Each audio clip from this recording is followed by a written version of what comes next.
Okay, last video, slant asymptotes. Here we go, guys. All right, so the only time you do that there is a what's called a slant asymptote. We've done vertical, that's straight up and down. We've done horizontal, that's like left to right. A slant would just be something like going like this or maybe like that. Like a slant is what you would think it would be. Just basically something that's not vertical or horizontal. The only time there is a slant asymptote is if, you have both of these are x's and the top exponent is bigger. You can have a slant asymptote. That's when that occurs. And let me show you how we're going to do this. We're going to do something on these called synthetic division.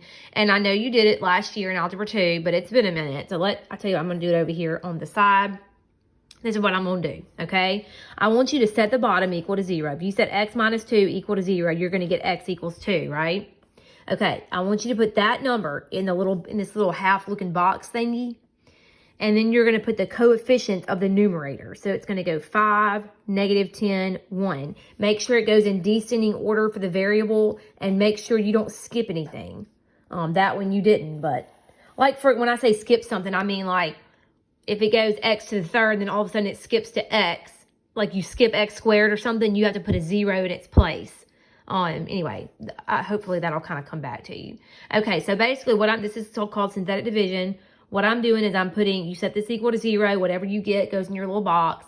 Then you put the coefficients, 5, negative 10, 1, just in order. Okay, so here we go. All right, so you're going to bring down your 5, multiply by what's in your box. 5 times 2 is 10. Add what's right there, you're going to get 0. 0 times 2 is 0. 1 plus 0 is 1. All right, now look, this is what we're going to do with those leftover numbers. If it starts out as x squared, your answer is going to start off as x to the first. So you're going to go 5x to the first plus 0. And that's technically the remainder. This last number is your remainder, but we're just not going to do anything with the remainder. So just ignore that. So basically, it's y equals 5x plus 0, which I'm sure they probably won't put the 0, but all right, let's see. Did we get that right? Yep, we got it. Okay. All right, let me do number 7, then we'll call it a day on this real quick.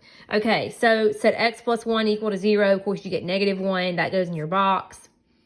You've got 1x squared, negative 1, and you can put 0 down here if you want to. I didn't mean to go into this graph, sorry. 1 times negative 1 is negative 1. Negative 1 plus negative 1 is negative 2. Negative 2 times negative 1 is 2. 0 plus 2 is 2.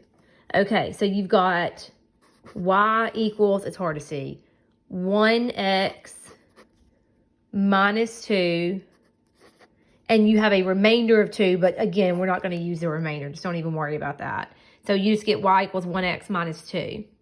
Let's check that one. Yep, good to go. Okay, so that's slant asymptotes. It's just synthetic division.